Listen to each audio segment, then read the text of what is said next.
Start Hangouts.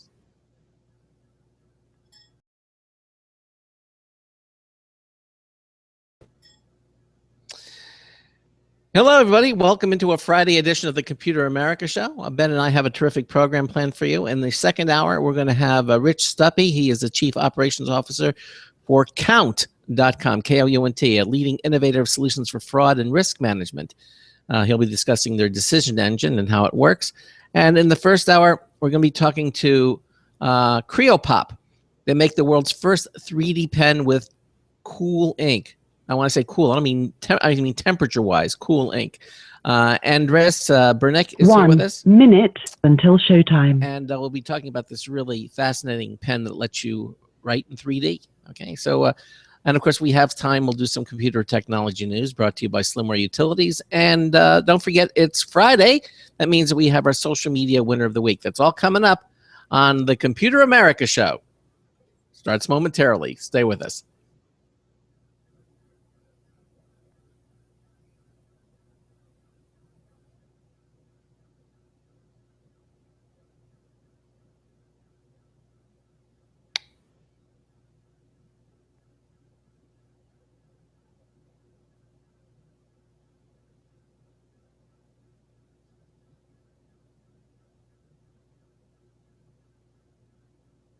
Fifteen seconds.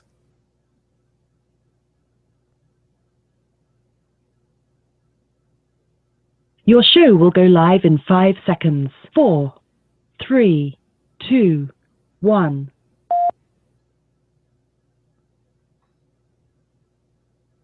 Broadcasting live, it's America's longest-running national radio talk show on computers, Computer America, hosted by national columnist Craig Crossman. Look for Craig's weekly column in your favorite newspaper. This show is being beamed nationwide at ComputerAmerica.com. Keep it here for technology news, computer products, guest interviews, and your phone calls. You're listening to Computer America. Hello, and welcome into the Computer America Show. It's the nation's longest-running, nationally syndicated radio talk show on computers. Computer America is heard around the world and coast to coast. And I'm your host, Craig Crossman. And I'm your co-host, Ben. And it is Friday.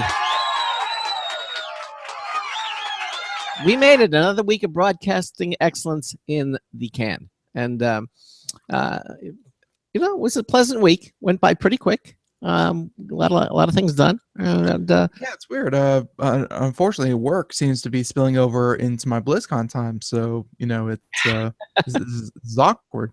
Hey, did they release that trailer? I know you were anticipating that. The whole shebang just started because they are on Western time. So the whole shebang just started about an hour ago. Oh. And they're doing a lot of big announcements for all their new games. They already went through Hearthstone, and they are going through their brand new game, which is still in closed beta, which is Overwatch. And yeah, so they have about 5 different games, and they're just kind of doing broad strokes. But I mean, so far, an hour into it, looks good.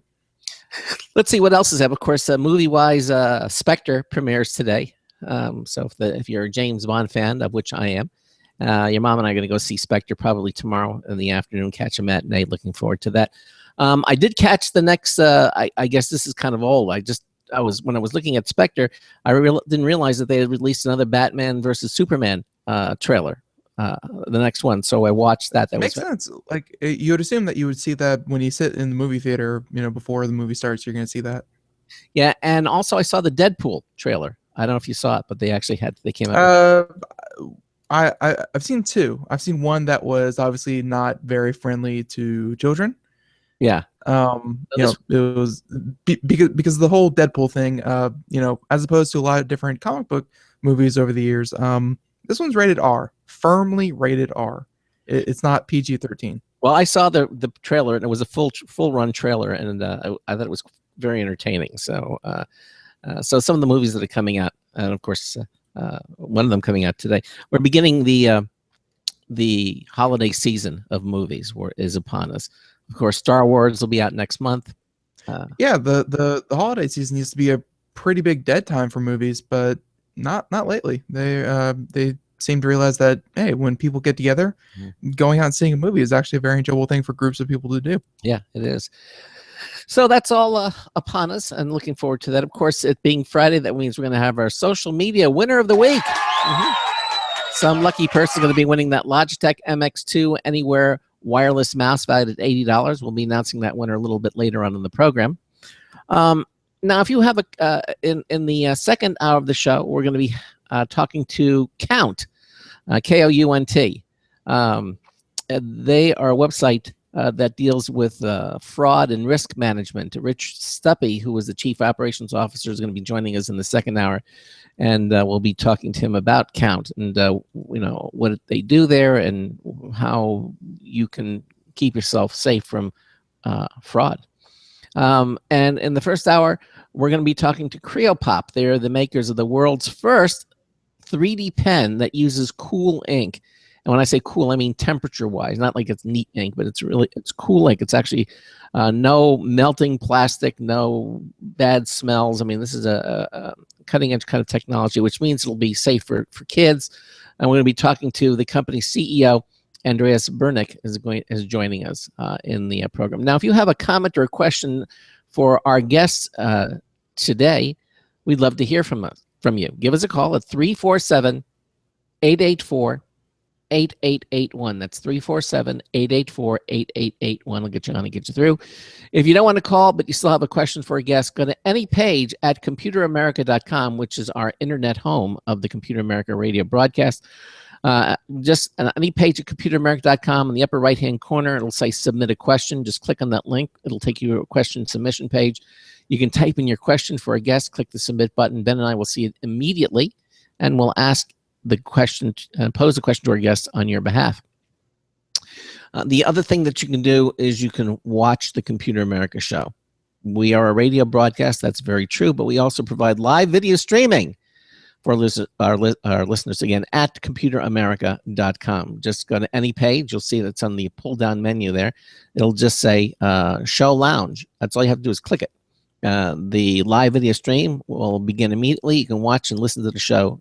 You can see myself. You can see Ben. Sometimes you can see our guests. You won't see our guests today because both of them are on the phone. However, Ben has the technology to display websites, movies, videos, everything that we're talking about. He'll be able to display that so you can see that happening while you're listening to the interview. It just makes for a more richer experience when you listen to the Computer America show. Of course, all of our things that we do are archived at a later time. If we're live Monday through Friday, 3 p.m. to 5 p.m. Eastern time. If you don't catch us live, though, just click on the archive selection on our menu at computeramerica.com. It'll show you all the different places you can listen to the archives. You can listen to it on Apple's iTunes, the Blog Talk Radio Network archives, Stitcher, SoundCloud. All of them carry archives of the program. So everything you need to do regarding our show is at, again, the internet home of our radio broadcast, Computer America, at computeramerica.com. Ben, anything else you want to mention before we get started? No. I think you covered just about everything. Okay. Well, as I mentioned, our first guest is from a company called CreoPop, CreoPop, CreoPop. And they make the world's first 3D pen with cool ink. That's not melt. No, there's, in contrast to other 3D pens, I don't know if you've seen them, but they're also they use they melt plastic, but then they have hot parts obviously to melt the plastic. Well, with the Creo pen, there are no hot parts, no melting plastic, no unpleasant smells. Instead, CreoPop uses photopolymers that are solidified using LED diodes to let users create amazing 3D designs. Since no heating is required, CreoPop is safe in a home environment with children and pets around. The most innovative feature of CreoPop is the large selection of cool inks available, including different colors, elastic ink, okay, magnetic ink, glow-in-the-dark ink, temperature-sensitive ink, and even body paint ink. We had to talk to him about this. Now, here with us is Andreas Bernick. He is CreoPop's CEO. Andreas, welcome into Computer America. How are you? Thank you very much. Well, glad to be here. What part of the world, where are you located? I'm originally from Sweden, but CreoPop is a Singapore company. I've been in Singapore for the past 10 years, but I used to live in the United States as well. I studied in Boston and worked in New York. So I think I'm kind of from all over the place right now. All right, but right now you're in Taiwan, is that correct? No. Right now I'm based in Singapore. Oh, you're in Singapore. I'm currently taking Okay. Yeah, I'm based in Singapore. It's a Singapore company, but I'm currently in San Francisco because I spend about half of my time in the United States. Okay. So tell us a little bit about why you felt the need to come up with this kind of a device, this kind of pen. What was the motivation behind it? Sure. I'll step back a little bit to talk about the wider picture before we get specifically to the pen. So I mean, I firmly believe that 3D printing it's kind of a major disruptive force that's going to change the way that we manufacture and sort of buy products. And since it's the Computer America show, I essentially think that 3D printing is the equivalent for manufacturing of what cloud computing has been for IT. So cloud computing has been this major force that has enabled thousands and thousands of internet startups, IT companies to pop up because you no longer need to set up your own data centers. You no longer need to program and build everything yourself. You basically have had a cloud computing has come in and dramatically lowered the barrier to entry for IT internet companies, which is why we've seen this tremendous wave of innovation over the past, say, 10, 15 years in the internet space. Manufacturing, however, is really stuck in a kind of 19th or 20th century paradigm. Yeah, you need your injection molds. It's very complicated. You need to do large production runs, etc. So if you want to manufacture something, you need a lot of money. You need to do large orders. So you basically have high barriers to entry. And here's where 3D printing essentially comes in. Equivalent to cloud computing, it will dramatically lower the barrier to entry so that you, your friends and family, people around you can bring small batch products to the market without needing to be well capitalized doing large production runs. So I think that is the first point why 3D printing really is a disruptive force. However, right now, we are fundamentally really stuck in a world of just plastic. If you go and buy your MakerBots or whatever 3D printers, you're looking at ABS and PLA plastic. However, wherever you sit now around the country, look around you in the room where you are and think about how much plastic do you really see. And I would guess that you don't see that much plastic. You probably see maybe wooden floors and wooden door. You may see glass windows. On your own body, you probably have a lot of textiles. It may be metal, etc., etc. So as human beings, we really don't like a lot of plastic. While 3D printing today is just stuck in the world of plastic, which I think means that it's not going to take off because we as humans don't want to live in an old plastic world. So that's where CreoPop really started this journey, realizing that 3D printing is a really disruptive force, but that people want other materials than just the typical ABS, PLA, 3D printing plastic. So we started working around the materials angle, which is why we have made magnetic ink. So you can make magnetic objects that attach to magnets. We made glow-in-the-dark ink, so you can say make a Christmas tree decoration that glows in the dark. We have temperature-sensitive ink, so you can take your coffee mug and write "I love your mom" on it. She pours coffee in, and the text changes color, etc., etc., etc. As the next wave of frontier, we're working on imitation materials that looks and feels like wood, like glass, like metal, like rubber, etc. So it's really around trying to kind of harness this force of 3D printing and bringing in a whole new world of different materials. Then we asked ourselves, where do we start? Should we go and build an expensive 3D printer for several $1,000s to kind of showcase this, or should we do something else? And that's where the idea of this 3D pen came up. Because we have now brought this 3D pen into the market, and you can order it online, or you can walk into any Best Buy store around the country and a few other retailers, and you can buy the 3D pen with 3 cartridges for $129.99. So we really fundamentally felt that we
Ben, can you hear me?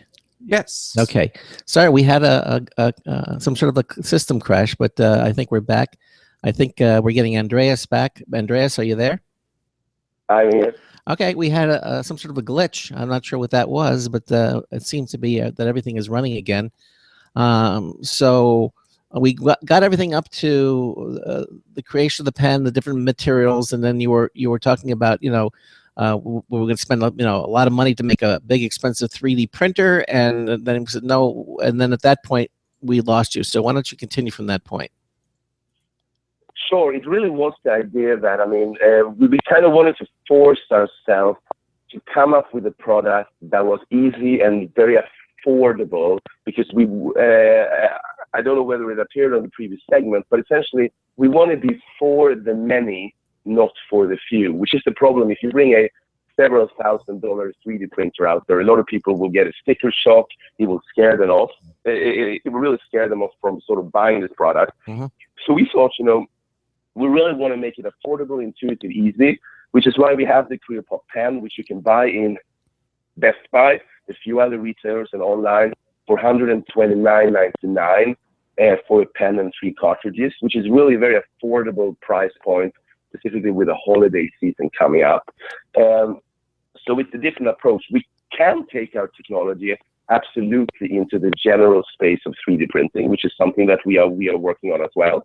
But for our very first product, we wanted this to be kind of mass market, the type of device that you would buy without really thinking about the money. And Rafe Needleman, who is the editorial director of Yahoo Tech, wrote an article recently where he called us the gateway drug to 3D printing, because it's such an affordable price point and it's easy and intuitive. So it's really been very much in our DNA to bring sort of an affordable mass market device into the market. So I'm watching the video, and if you're watching a live video stream, Ben is actually he takes. It looks like they were drawing a little palm tree. It's a very nice looking pen. And again, the basically the idea here is that you're drawing in space. You're drawing in 3D, 3 dimensions, and it looks like a little. Absolutely. It looks like a little tree.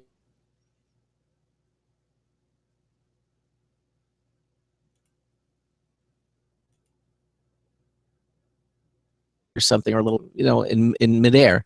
And again, the interesting thing is that you're not using heat. Most 3D pens or even 3D printers use heat. So you're not using heat. And why is that such a big thing? Yeah, it's a big thing. We consider ourselves the kind of Tesla of 3D printing. If the sort of old cars are, combustion engine, burning gasoline or diesel, which is kind of the melting of the plastic equivalent, we are the electric car. We are the Tesla. So if you take 3D printers and the 3D pens, it can often be 450, 475 degrees Fahrenheit, because you basically have molten plastic being extruded out of that pen. So if you look at American homes, Americans love to have the dogs and cats running around. Maybe there are toddlers running around as well. So you've got to fundamentally ask yourself, do you really want to have, at the kitchen table, a device that extrudes melted plastic at 450, 475 degrees Fahrenheit, which we kind of felt, no, that's a resounding no. That's not really what you want to do at the kitchen table. So we come up with this technology that is essentially using light-sensitive ink. So our ink would actually harden out in the sunlight, but it would take longer time. So it's an ambient temperature paste. It feels a bit like a hair gel. It's extruded from the pen, and there are 3 LED diodes, just like an LED flashlight, around the nozzle of the pen, and the ink hardens immediately as it comes out. So it's a number of advantages to that. First of all, there's no melting plastic. Secondly, there are no real hot parts that you can burn your fingers on. And third, you don't have any smell of burnt plastic, which you typically get if you actually melt plastic.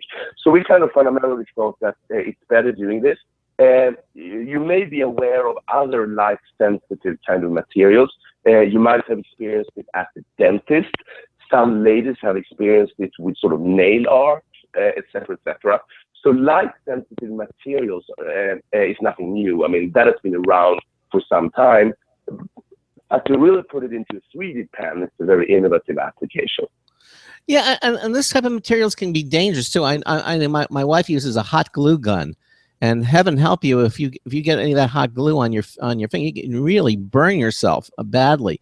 Now I know, I mean, devices that heat up to produce these liquid materials that solidify through temperature can be quite dangerous. And if you really can't give this something to a young child because they can hurt themselves badly with it. So yeah, I mean, absolutely. So what we've done is essentially two different ways why we can say that we're safe. First of all, we are not hot, basically, which is the point. Like, I mean, other 3D pens have been described by Engadget as sort of like a hot glue gun, which is right along the lines of what you're saying, which is the first element why we're safe. But the second one is really the toxicology. So we've used recognized test lab UL to run complete toxicology studies on our ink as well, and we passed all applicable standards in terms of the toxicology of the ink, in terms of skin contact, in terms of eye contact, etc., etc. So the ink has also been certified by independent third-party UL test lab to be safe from age 3 and above. Because with toddlers, they can be small parts that you make, and they can swallow it and choke, which is different from the actual composition of the ink. So we are really safe from two perspectives. We are not hot, and we pass all kind of toxicology reports as well. So technically, they could eat this, and they wouldn't get sick from it, is what you're saying. I don't think you should recommend that. But it's not a food-grade product. I mean, if you're talking about food-grade products, it sort of should be other standards applicable, but they have tested it for oral toxicity and a number of other things. The kind of thing is that you won't digest ink. So, I mean, at least what I think that's going to happen. So it'll probably come out the way you put it in. So we don't recommend it to be eaten. I mean, it's not meant to be eaten. No, but like anything else, they always say, with when you're dealing with children, small objects, you don't want them because they put it in their mouth. That's just the way kids can be. And so I realize it's not edible, but the point is it's not dangerous. They're not going to burn themselves. They're not going to poison themselves. No. And which is interesting. So what would be the youngest age group that you would advise using the CreoPop 3D printing pen? I would say you should probably be maybe age 8 and above. I mean, we sort of recommend in our instruction manual that you should have adult supervision if someone is less than 12, because you need to be able to read the instruction manual, understand which buttons you're going to press, etc. I have a 4.5-year-old daughter myself.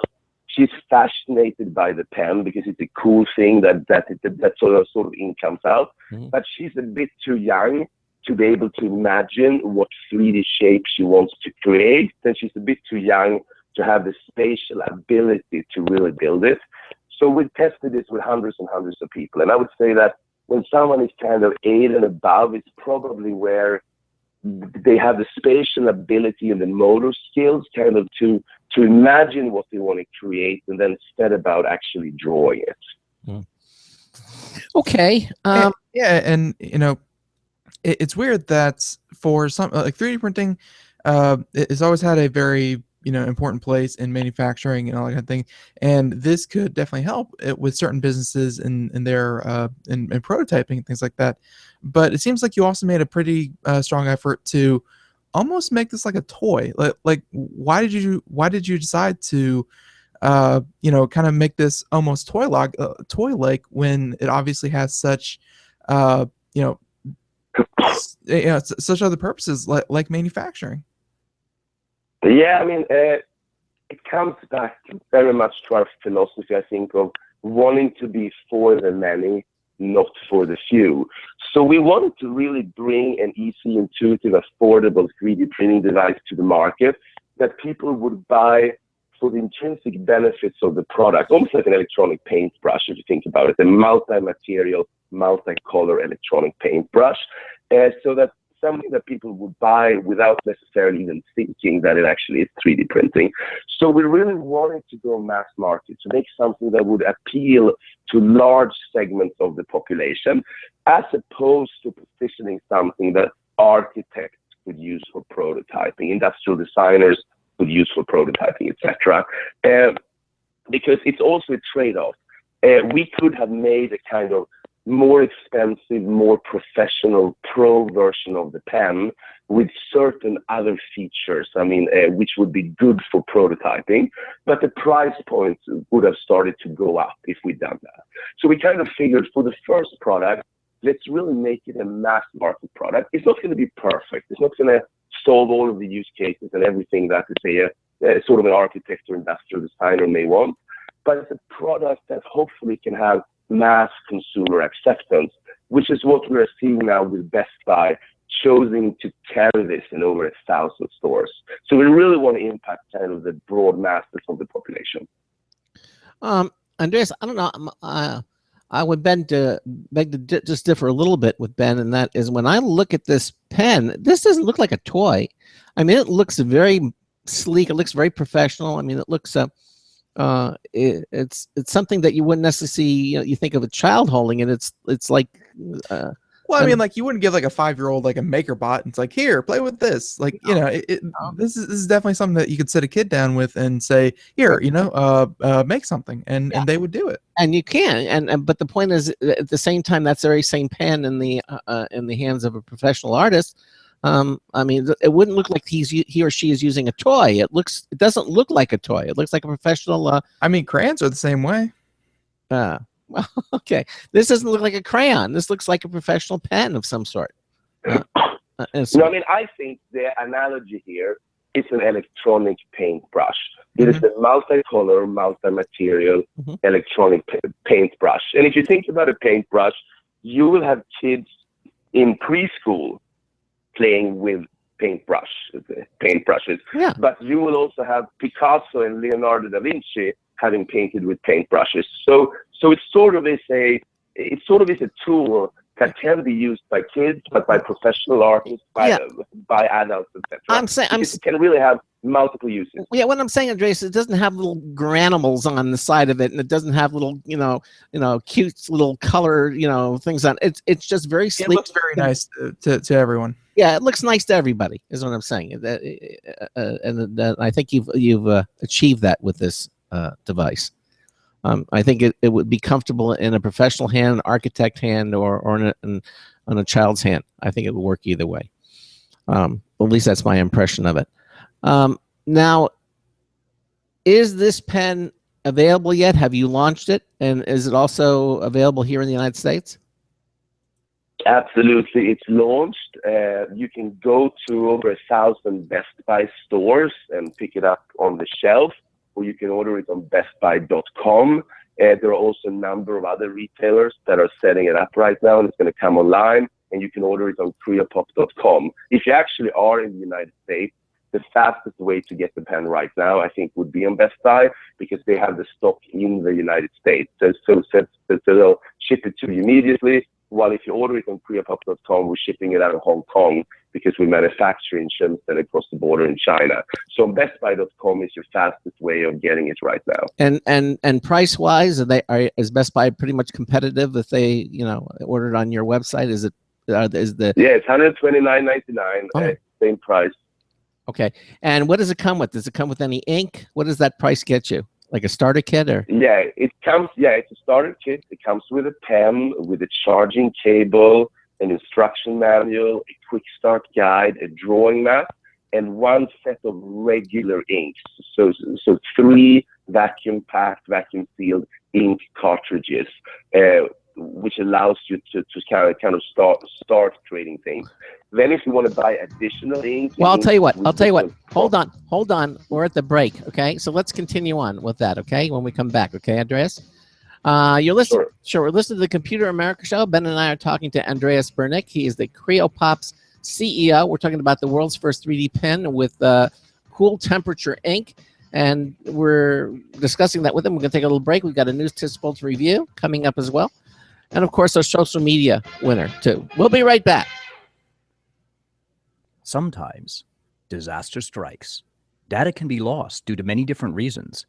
Accidental reformatting, power spikes, virus attacks. Zero Assumption Recovery provides a suite of highly effective and thorough data recovery software for Windows operating systems.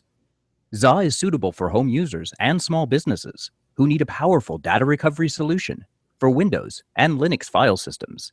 Go to z-a-recovery.com. Sometimes, disaster strikes. Data can be lost due to many different reasons. Accidental reformatting, power spikes, virus attacks.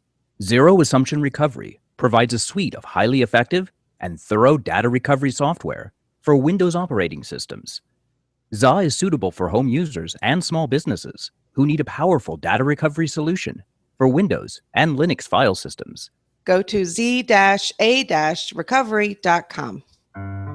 Hi, this is Craig Crossman, host of the Computer America Show. You have important meetings to schedule. Your company's getting ready for its IPO, and you're in charge of the PTA fundraiser this month. So how do you coordinate everyone to be available at the same time? Are you still using emails, phone calls, even text messages to schedule meetings with a group of people? How's that working out for you?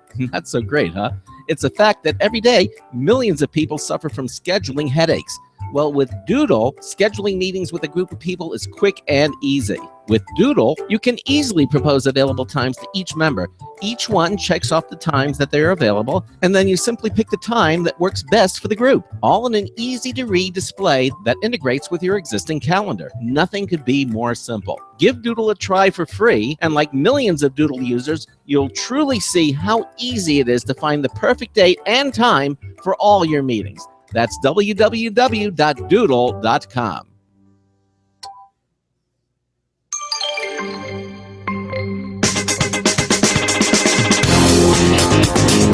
Don't hit me. I'm standing on 20. Oh, hi. Marty Winston with a News Tips Bulletin Review for Computer America. This time, a really clever switch from Panasonic. It came in when we bench tested their low noise ventilation fan with an LED light. This switch is sensor equipped, both an adjustable condensation sensor and a built-in 5 to 60 minute countdown timer. With the switches off, we just breathed on the sensor and that delivered moisture enough to automatically turn on the fan. It actually senses both humidity and temperature, ergo dew point, so it adjusts automatically to the season. That means it can automatically both help prevent steamed up mirrors and help exhaust overly humid air on those summer days when you decide to air out the place. Bottom line, the Panasonic adjustable condensation sensor, ventilation fan, and light control loads a lot of cleverness behind its switch plate. Marty Winston with News Tips Bulletin for Computer America. Thank you, Marty Winston, for that News Tip Bulletin review. That will be the last time you'll be hearing that one, by the way. We're slated to have 2 new ones next week. Mm-hmm. We are. Right. So, so welcome back to the Computer America Show, and we are talking to CreoPop right now, and all about this great 3D printing pen, something that you probably haven't even heard of before. And right before the break, we had to stop you there for a second. I believe you're telling us that people can pick up at Best Buy and all the different accessories that they can pick up with it, which also include, I guess, the inks from Best Buy. Yeah, you have 3 different packages, Andres. You start talking about the starter pack, which have the CreoPop 3D pen and 3 ink cartridges, which are red, orange, and cyan, plus a mini USB charging cable, and of course the instruction manual, and shipping is included with that for $129.99. And then there are some other packages that you were starting to explain, like the Explorer, the Ultimate. Right. Okay, so please continue. Yeah, I think in general retail we sell 2 things. We sell the starter pack, $129.99 with the pen and the 3 cartridges, and we also sell the regular ink packages for $19.99, and they come in different combinations of material properties and colors. So there might be, say, regular inks in different colors, or it could be temperature-sensitive ink in a variety of colors. It could be glow-in-the-dark ink in different colors, etc., etc. On CreoPop.com, there are also some other packages with sort of multiple bundles of pens and inks, but we've chosen to keep it more simple in general retail because they add some shelf constraints there in terms of products that they display on shelves.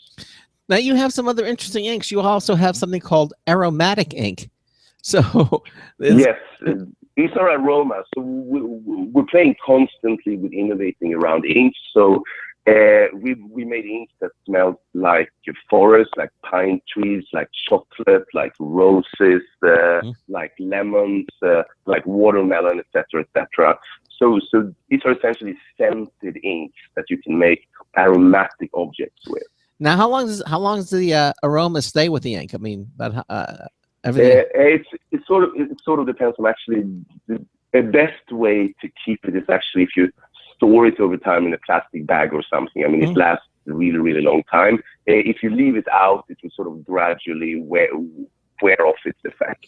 Well, I mean, let's say you create a palm tree or a pine tree that has a pine scent, and you actually make a little tree, so that it'll smell like a pine tree for about how long? A couple of weeks, or about how long?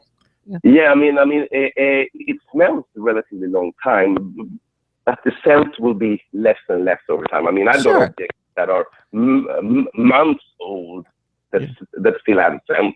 Okay. But in the beginning, it really has this nice, strong scent in the beginning. Then you also make glittering ink. What is glittering ink?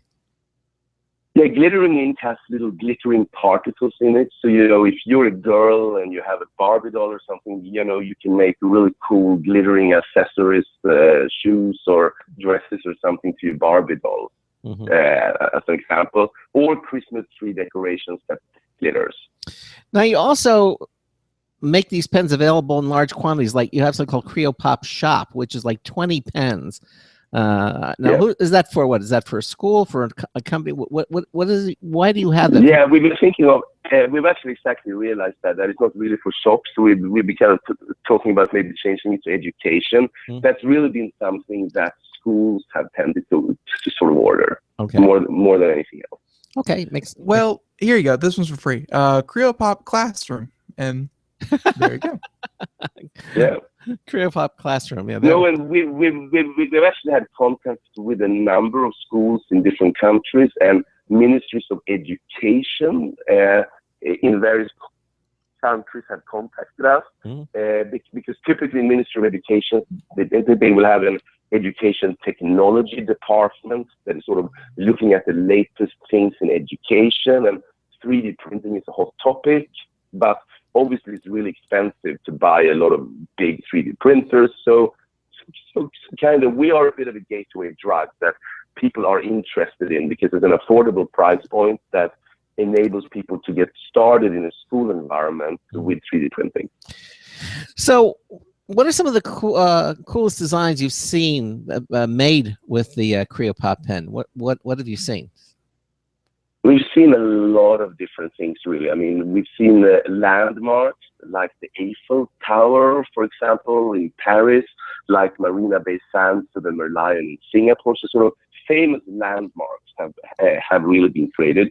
We've seen, you know, people have made characters like Kung Fu Panda and the Minions from Despicable Me, like Hello Kitty type of various characters have been made with it. A range of different objects from glasses to bicycles to sort of cars.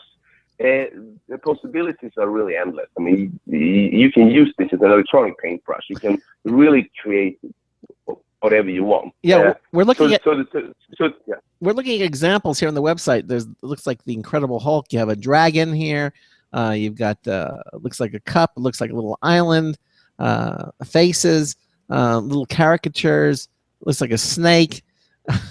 You got a lot of interesting little things that are again created with this pen. That one is a little bit more solid. That looks like a bridge. What is that? A bridge or something? Either a bridge or a ship. Marina Bay Sands, if it's the one with the 3 kind of towers and thing on top. It's an iconic landmark in Singapore. It's the Las Vegas Sands Group. It's their casino, basically, in Singapore. So it is the 3 hotel towers with a kind of boat-shaped structure on the top with an infinity swimming pool and a number of restaurants and bars. Wow. You know why that one stands out more than the others is because the others, they're all of them obviously created with skill, but like their bodies are kind of made out of either zigzags or straight lines or whatever. But this particular one of the casino, you said, it all the ink seems to be like blended together. Like it all like the stand seems to be one piece, the base seems to be one piece. Like it's not just zigzag or crosses or what have you. It's the ink is all mushed together, and I don't know how they achieved that, but it looks very cool. It's a specific feature of the CreoPop pen, which is different. That when you use it in the normal mood, it becomes a little bit like a spaghetti strand effect, that each kind of line comes out and it hardens immediately. So you get a bit of a spaghetti strand effect, that kind of zigzag pattern. We do have another mode of using it, which we call the filling mode. And what you do in that, you basically extrude the ink without hardening it with the light, which means that you can create these very flat and smooth surfaces without those individual spaghetti strands hardening. Then once you have the shape in place, you can just shine light on it without ink coming out, and you can harden it. So it's for more advanced users, which is also different from the thermoplastic, the sort of hot 3D pens, that you can use it in two modes. Regular drawing with the line hardening immediately as it comes out, which undoubtedly creates essentially this a spaghetti strand zigzaggy, or a filling mode where you just have the ink coming out and then you harden it afterwards to create really flat, smooth surfaces. Which you really can't do with the thermal type of pen. No, you can't do it. Yeah, because you have to melt it, and then this is interesting, so that you can actually extrude the ink and then not harden it till you get the structure you want, and then hit it with the light, and then it solidifies. That's unique. Absolutely. I have never heard anything like that at all. So that is very, very different. No, and it's a feature that we tend to sort of. It's not the first thing that we encourage people to do, because it's a bit sort of an advanced feature, but it's in the instruction manual and we absolutely explain it. And it is really a kind of advantage. If you think about it, if you want to make a heart, you can sort of draw the outline of the heart first, maybe in glittering ink, for example, which is the outline structure of the heart. Then you can change it to, say, a regular red ink cartridge, and you can just fill that outline of the heart, and it gets totally smooth. Then you shine the light on it, and you have a totally kind of flat, smooth heart, as opposed to something with a zigzaggy spaghetti strand effect. So it's obviously a special wavelength of light. Obviously, the regular room light isn't going to harden it. It has to be a special frequency to harden the material. We're using 4 or 5 nanometers, which is blue light spectrum. It's not UV light. It's close to UV light. UV finishes at, I think, 400, so it's blue light spectrum. It's included in regular sunlight, which means that over time, the objects would actually harden in sunlight, which means as well that if you leave it out in the sunlight, it may after harden a bit as well, just from regular sunlight. Yeah, but to make it. But to make it hard immediately, you can do that, because you don't want to leave it out in the sunlight, because things like outdoors will, like dust or something, would get into it. You don't want to do that. Yeah, you want to solidify.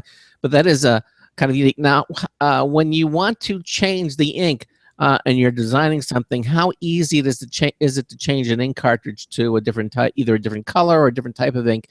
How easy is it to can you make changes on the fly? Do you have to turn the pen off? I mean, how is that done? It takes just a matter of seconds to do it. You just open the pen, so you put it into 2 pieces.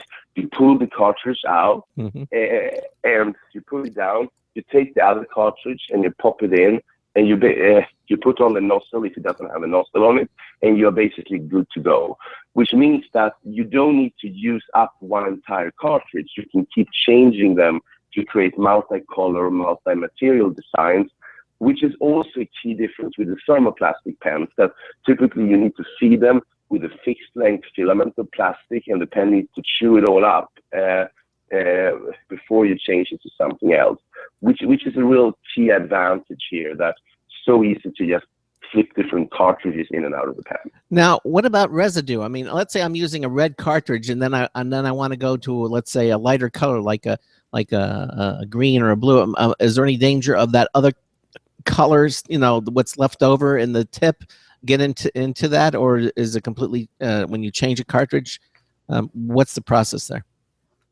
Yeah, basically what we've done, it's a very good question, and it's a typical problem with all sort of nozzle type of technologies. Mm-hmm. So we've chosen to have the nozzle and the tip built into the actual cartridge. So the pen only has the LED lights. So you don't have any residue at all, because a nozzle is part of the cartridge. So as you change the cartridges, you basically use the nozzle of whatever cartridge you put in, so you don't have any residue at all. That's nice. So that makes a lot of sense. And of course, every time when you put a new cartridge, you're getting a whole new tip too. So over time, it's not wearing out the tip, which is an interesting attribute. Now, you also mentioned elastic inks. What is an elastic ink? Elastic ink is still in R&D, so we haven't shipped it. We kind of have it back in the lab, but we're perfecting it now. It's basically stretchable materials. So currently our materials are hard, but for a number of use cases, people want bendable, stretchable materials. So that's really what elastic ink is about. And that's something you're working on to bring out for the future. But it's the same pen, right? Same pen will be able to use the elastic ink. Absolutely. It's just another cartridge. All right. And then body paint ink. What is body paint ink all about? Yeah, the body paint ink is really to make henna design tattoos kind of on the body. So specifically stuff that you can do cool stuff on your skin. If you want to look like a Star Wars Sith warrior, or face paint or whatever. So it's like a tattoo of some sort, or face painting, but better. Temporary tattoo type of thing. So these are some of the uses for it. Talk to us a little bit about where you're going to go with this in the future. What's the future hold for this product? Yeah, there are really two type of things that we're looking at. One is the constant material innovation, because that's really the core of CreoPop. So I think we are working on sort of a further 19 different types of inks at various stages of R&D that haven't been released into the market. So we really want to push the materials innovation frontier and come up with new and exciting materials. So that's the first thing. Second is that we want to look at having our inks used in more conventional 3D printers, whether it's our own range of printers or whether we collaborate with other 3D printer makers, because we believe that our inks are unique and they can absolutely be used in conventional 3D printing. It was just that we wanted a first device to come at a really attractive price point, which is now $129.99, which we couldn't do with a 3D printer. But obviously, there is nothing stopping our family of inks to be used for 3D printing. Now, you're getting a number of endorsements from celebrities, and why do you think celebrities and kids are really loving this pen? I think it's a very visual product. So people kind of, if you're someone and you kind of do video segments or a blog or Instagram, Twitter, and Facebook, it's a type which has a very, very visual element to it. So we've had artists writing the name of their singles on it, latest kind of records released, etc., etc. And I really think it boils down to the fact that it's a new and a cool thing that a lot of people want to be sort of associated with, and they want to show that they're one of the first people who actually found this type of product. And it's such a visual thing that you can easily put it on a social media channel. Really? That is kind of cool. And then the fact that,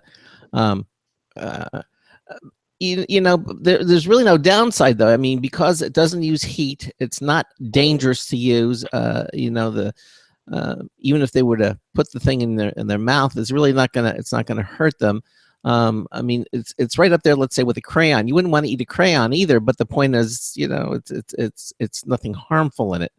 and I think you're certainly on the right track with this product. Now, so basically, right now, are you going to stay with this pen, or are you going to make a more professional version? I mean, are you going to stick with this basic design? Any thoughts about that? So basically what we're doing, we're planning on sticking with this design for some time now. What's going to be really interesting now is collecting feedback from the mass market, from the general audience. So people are sending us various suggestions for improvements. So like any company, we're just going to keep collecting this feedback. We're going to do our own R&D thinking, and eventually may possibly be another version of the pen. But I mean, for the time being, it's not really what we're focusing on. We're really focusing on the materials innovation and other 3D printing applications for our ink. Then as time goes by and we get more and more feedback, we will kind of think about what might be possible to do in terms of improvements to the actual pen. So basically, and I would start out of curiosity, how long does an ink cartridge last with this pen? I know I didn't ask that. You know, I guess the cost of disposals can typically, how long does it last? Sure, it depends on which nozzle you have, because we have a standard nozzle, a flat nozzle, and a wide nozzle, which is included with each ink pad. If you use the standard nozzle, it's about 1 for 14 meters, which I think is 42 feet, something like that. But if you use the other nozzles, which are thicker and wider, it obviously lasts shorter. Okay. And yeah, and one thing, just poking around your website, you have a pretty active YouTube channel where it looks like you're showing people how to actually create different designs. Yeah, we got a YouTube channel. We're trying to do it. I mean, we are a young company, so there's so many more things we want to do in terms of templates, step-by-step instructions, maybe like a coloring book for the younger audience, more step-by-step instruction videos. So we've been doing what we've been able to do so far, but going forward, we plan to make a lot more instructional content to help people get onboarded with the CreoPop pen and help them to create interesting designs. Do you think this will ever be used by, like architects or professionals, or is this really not your market? Is that really not your market? I don't know. I mean, it's the honest answer. We gotta wait and see what people will use this for. We really think we've created a tool, and now which can be used by professional designers. It can be a novelty technology toy. It can be an electronic paintbrush in the arts and crafts market. It can be something for the kind of arts classes, kids enrichment programs. So it has a lot of potential, and I think we need to wait and see now which market segments find the product most interesting, because we really don't know. And we know we have users in all of these segments right now, but we don't know the relative proportion. Mm-hmm. So how long has CreoPop, this pen, been available? When did it become available? We've actually only been shipping it in October. So okay. Into the market, it's a very new product. Yeah, extremely new. All right. Well, that's why you don't have any statistics on it yet, because it just this past month it started to ship. But overall reception, you're getting obviously favorable results. People are enjoying it. You're getting testimonials, that type of thing. Yeah, people like it. I think since it is an electronic paintbrush, it gets the best reception with people that have at least a minimum of artistic skill. So it's not a 3D printer in the way that if you have no artistic skills, you can take a template of an Eiffel Tower and you just press print and it makes the Eiffel Tower. With this type of tool, you actually need to draw the Eiffel Tower yourself. So if you are totally unskilled at drawing, at using a pen and a paintbrush, you're probably not going to find it easier to use CreoPop, because it's a three-dimensional pen paintbrush, essentially. So it helps to get its best reception with people in the arts and crafts, hobby, education, maker movement. So sort of people who genuinely want to create stuff and love that kind of interaction with a tool and needing to think what you're going to do. And that's where we see the best reception right now. So if Oh, Craig, that's too bad. So if you can't draw in 2D, chances are you're not going to be able to draw any better in 3D. No, absolutely. I mean, it's really the thing. And the example I often use is that it takes a little bit of time for people to sort of reorient themselves. So I've asked a lot of people to draw a stick man in the air. So what typically happens when I ask people to draw a stick man, they start by drawing the head of the figure, then draw the body, then they draw the legs, then they draw the arm. It tends to be the most common pattern. Here, obviously, if you're going to do the stick man in 3D, you need to draw the legs first, then the body, Right. then the arms, then the heads on top of it. Because it's resting. Yeah. It's resting on a table. Obviously, you can't draw the head first. It's going to be, you can't suspend it in the midair. So you have to. Absolutely. Yeah, you have to put the legs down first. So it's a little more non-intuitive, except if you think. But I mean, to this whole end, if I've learned one thing from watching ungodly amounts of Bob Ross lately, it's painting talent is a talent because people practice it. You know, you play with it, you practice it, you go over and over and again, and eventually you will be good. You just need to practice. You agree? Yeah, I mean, it's the same. It's not more difficult to do this than drawing in 2D. It is just different, and it's kind of a really interesting thing. It's the way we've been mentally trained. That if you give someone Lego bricks, they understand that they need to build the Lego bricks from the bottom up because they've been playing with Lego bricks. Since this device has the shape of a pen, it sort of takes some retraining that you need to think of it like Lego bricks rather than like a regular pen. So you can't do the head first of the stick man. You need to do the legs first, basically. Yeah.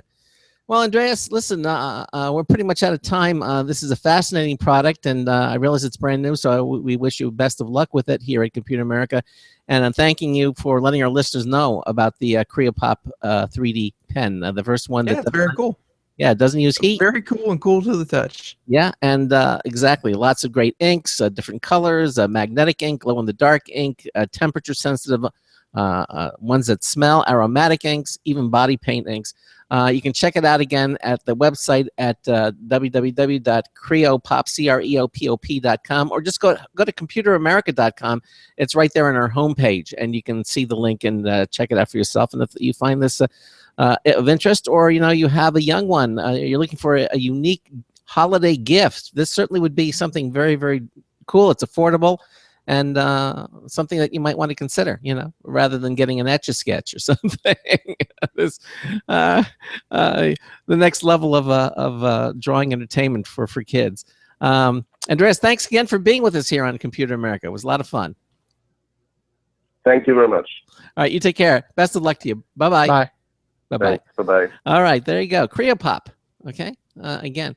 And I was kidding about it, but I think it's great. I mean, it's certainly affordable. $130 with 3 ink cartridges. I mean, if you're going to buy someone, something for the holidays, and they have an artistic inclination, or their, kids like to draw, instead of getting the boxes of crayons, I mean, you might want to, or getting them a 3D printer, which is kind of over the top. This is something that's affordable. And there really is no overstating that this is something new. This is something different. This is something that you probably haven't seen before. Like, everyone has markers, pens, crayons, pencils, what have you. But this is bringing 3D printing, really to your hands. It's like, if nothing else, it has value just because it's different and it's cool. Yeah, it's different, and it's very, very cool. Cool temperature-wise, and cool as being in the wow factor. If you're looking for something, rather than getting yet another smartphone or whatever, this is something very different, and certainly a lot more affordable. I mean, and you can spend a lot of money on a 3D printer, but this is something that you can get for a person, being a child or an adult, that would find this very, very interesting. Again, CreoPop, CreoPop. .com. All right. Coming up in the next hour, we're going to kind of switch gears here, and we'll get into the fraud and risk management. Okay. We have Kount here, Kount.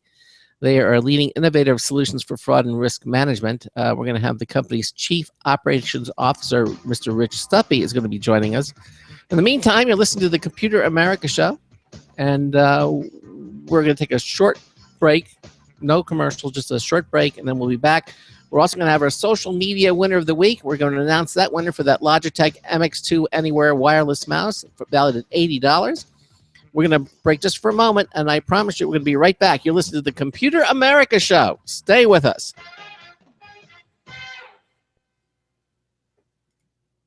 Broadcasting live. It's the only national radio talk show on computers to air every weeknight. Computer America. Hosted by national columnist Craig Crossman. The first hour's behind us, but there's still more of tech news, tech talk, and your phone calls. We're being beamed nationwide at ComputerAmerica.com. You got computer problems? Bring them on. You're listening to America.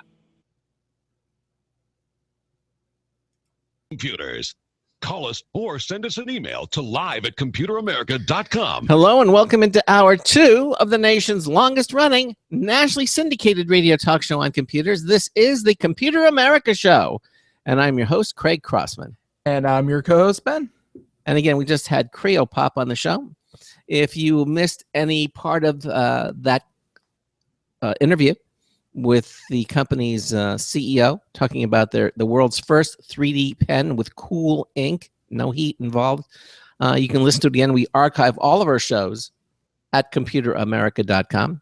Just go to the archives pull-down menu, and it'll show you all the places that carry archives. On Apple's iTunes, Stitcher, SoundCloud, the Blog Talk Radio Network carries archives as well.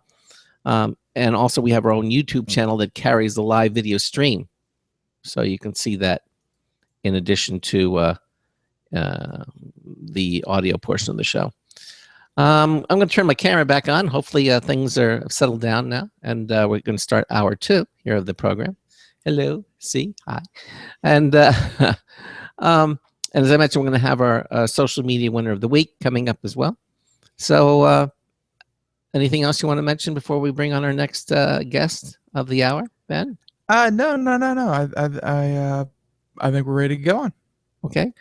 Well, as I mentioned, our guest this hour is from Kount, Kount, which is a leading innovator of solutions for fraud and risk management. Their decision engine platform is ideal for managing fraud in online and telephone channels that process payments and onboard new customers. Now, Kount is committed to offering an end-to-end single-source solution focused on speed, simplicity, and ease of use, with a no-compromise approach to providing real-time accuracy in results. Now, joining us now is Kount's Chief Operations Officer, Rich Stuppy. Rich, welcome into Computer America. How are you? I'm terrific. Thanks for having me. I really appreciate it. Well, glad you could be here. So tell us a little about, you heard my introduction, but tell our listeners about who you are and what Kount is all about. You bet. My name's Rich Stuppy. I'm the Chief Operating Officer at Kount. At Kount, our team is dedicated to helping e-commerce merchants and internet businesses protect themselves from people that use stolen credit cards and stolen identities to commit fraud. I go back, I've been in technology for over 25 years. I've worked in large Fortune 50 companies building infrastructure, and I've also worked in smaller startups and mid-sized companies that are growing quickly. Okay. So 25 years. What was happening 25 years ago? I thought people were still, tin cans with a string. Like what got you in? Like, what were you doing when you first started? Well, I've always enjoyed technology, and yes, the computers were around 25 years ago. They've just run as fast and as small as they are now. But doing all sorts of stuff around networking. I worked for a very large retailer, connecting systems across the country, paying hundreds of thousands of employees. It's all the things that people do at scale. Mm. But you say it's a lot faster, a lot smaller, a lot more prevalent nowadays. I mean, this is everyone. Yeah, exactly. Yeah, and a lot more fun too. A lot more fun. Does all that fun though open up new ways for people to commit fraud? Oh, absolutely. I think when you think about what it takes to commit fraud, you really need a place where you can take information and take payment stuff or stolen credit cards and go to a place and use that and not get caught. And the internet and mobile payments and mobile commerce and all those things have really made that so much easier for the bad guys and so much harder for the good guys that the good guys need help. Yeah, it really goes to the 11th commandment, which is thou shalt not get caught. Indeed, Yeah, indeed. exactly. So, so you work with merchants directly? I mean, how do you do all of this? Sure. So we work with merchants and payment processors, and really anybody that delivers value over the internet. And the way it works is we have a decision engine that helps a company by integrating with our platform. They can basically say, my business strategy is to sell X, Y, and Z. And then we provide analytics and a decision engine that says, based on our experience and based on our analytics, since you're trying to sell X, Y, and Z, we analyze each transaction as it comes through the platform and say, based on your business strategy and the hundreds of data elements that we're analyzing in a couple hundred milliseconds, we return a response to that merchant that says, this transaction is either good or it's bad, or you should take a deeper look at it. And if you need to take a deeper look at it, then we provide a portal that agents can go into and look at all the data about the transaction and say, yeah, I do believe that that's a good transaction, or no, I think that's a bad transaction, and coming from somebody that's committing fraud, and I'm not going to deliver the goods. Well, Rich, as I'm sure you're very aware of, the playing field has changed enormously, because you don't have to be a large company to perform credit card transactions. Anybody with a Square or a smartphone these days can literally, accept credit card transactions for a business. I mean, on the street, wherever wherever you really are. So do you model for people like that, or are you looking for larger companies, or do you only deal with enterprise? I mean, who are your customers that use your technology? Sure, and we built a platform that scales from the smallest sort of businesses all the way up to some of the largest e-commerce retailers and payment processors in the world. We tend to focus on transactions where the customer isn't present or the card isn't present, because that, in the way the rules are set up, those are the transactions that merchants bear the liability for, and therefore they're willing to pay to get the protection that our service can provide. Okay, so the average guy sitting there with the Square in his iPhone or something, the little credit card readers, that's not really your market, because you're saying that they have the card physically in their hands, and so that really doesn't work for your model? Well, what that means is because the card's physically in their hand right now, the issuing bank that sends the credit card to the consumer is responsible for the liability. So because of that, then the merchant isn't that concerned about it. That makes sense. No, it does. It makes a lot of sense. No, I understand. So you're dealing with transactions that are done, let's say people making purchases online with their computers, or purchasing over either over the internet, or where the credit card is really not present, is right. What your focus is. And typically, what kind of merchants are you are using that scenario? Really, it runs the gambit. We do a lot with what we call physical goods merchants. These are the sorts of people that are taking a credit card order and delivering electronics or clothing, apparel, really anything, but they're shipping it. And those sort of businesses have one sort of risk model. Then we've got instant delivery digital goods, where you're downloading a piece of content like a game or an ebook or any digital gift card, things of that nature. Right. And then we have some of the more esoteric sort of things where we're helping virtual worlds protect their virtual currency or kind of digital fantasy goods, things of that nature. We help with airline miles. We help with hotels, ticketing. It's just think about all the different ways that you can go about buying something on the internet or on your phone, or and all of those different things. Those are the folks that we help. The playing field really has expanded, has it not, in those last 25 years when you first started with all these?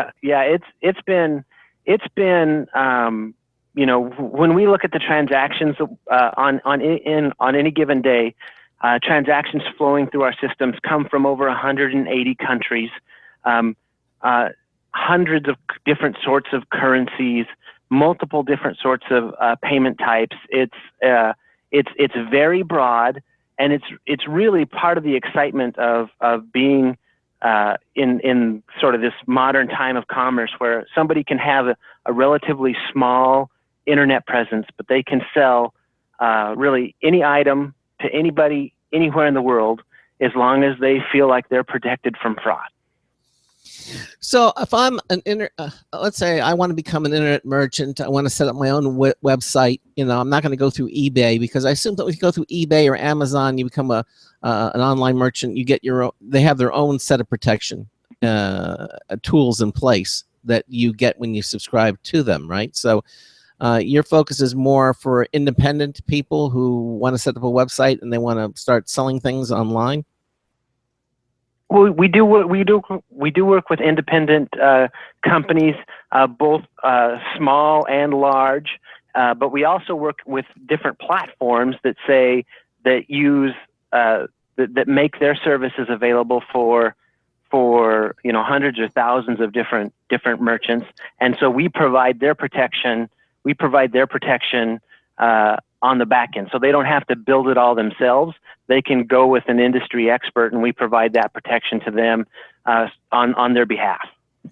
Well, how does that work? Can you give us a specific example of how Kount works with a merchant to prevent this online and mobile fraud? Can you give us an example?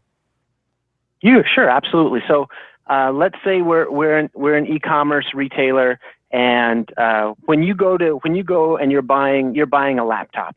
You go to the site, you pick out the laptop, you fill out the purchase form or the order form. You hit submit. At the same time that you are hitting submit, the merchant is passing information to us, and we're collecting hundreds of data elements and combining that with other data that we've collected and created. And in about 200 milliseconds, which is a quarter of a second or a fifth of a second, we reply with an approve, review, decline based on our analytics and our decision engine. And so then the merchant gets that back and says, if it looks like a good transaction, go ahead. I now can proceed with confidence. If it looks like a bad transaction, they'll decline the transaction. And if it looks like it's in a come to our portal and look at the transaction and decide whether to fulfill it or not. Wow. And that all happens in a fraction of a second. So every time come to our portal and look at the transaction and decide whether to fulfill it or not. Wow. So, and that all happens in a fraction of a second. So every time. Go ahead. Literally less time than it takes to blink your eye. We do all that analysis and give it back. And the speed is really important, because numerous studies have shown that the longer people wait online, the more likely they are to abandon the shopping cart or stop doing what they're doing. So in this business, you have to be fast and you have to be accurate. From the moment you click submit, which means you're ready to you're making the purchase. When you click that button, and you usually see, either a little wheel will turn, a little dot will say, as it says processing your order, something along that. In that time, it's gone to Kount. Kount's giving all that recommendation, and that's all again completely automated. There are no human beings involved in this process, correct? Yeah, correct. It goes so fast there couldn't be in the real time process. There couldn't be a person involved. Is there, in the process of validating, and you say sometimes it's questionable, does a person come into play, or is it still all completely automated and you have a series of checks and rules that you do? I mean, is there any process where people become involved? Yeah, it can go both directions. Some sorts of businesses really just don't have time to have a person involved, because they're delivering instant delivery, digital goods, etc. And so someone expects it to be downloaded immediately. But say you're shipping a laptop somewhere, you have time to give it a more thorough review. You don't want to do it very often because it's expensive. But if you've got a $2,000 laptop going out the door in an hour or something like that, you can have an agent log in and validate all of the data and maybe potentially contact the customer or get additional data just to make sure that you're adequately protected from losing that $2,000 laptop. Okay, I'm going to play devil's advocate here. Let's say you go, someone makes a purchase. I'm a merchant. I'm subscribed. I assume you subscribe to your service, and we'll get to that in a little minute. And I'm using Kount, and it goes through that, and I'm selling laptops, and you say, okay, this is valid. Ship off that $2,000 laptop, and then as I do it, I try to collect the money, and I can't get the money, and Kount said that it was good. What are my recourses? Do you provide some sort of insurance or backup support? What do you do? Sure. Yeah. No, we don't provide insurance, but our focus is on the front end analytic detection. So the way we priced our service, you're literally getting it for each analysis for a handful of pennies, a nickel, a dime, something like that for each transaction that goes through. That's much less expensive than it would cost to get a sort of guarantee option.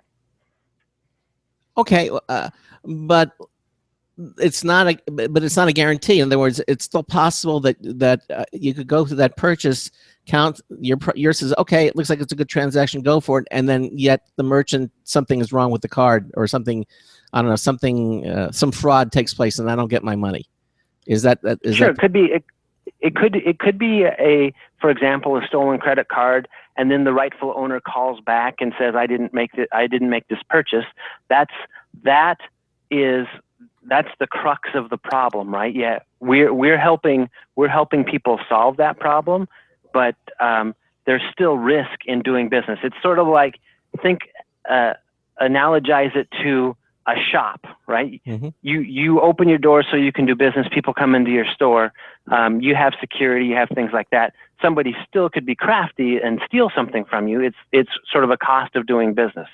So, but what we work to do is we work to minimize that cost and doing it in a way that maximizes the company's opportunity to sell anywhere in the world.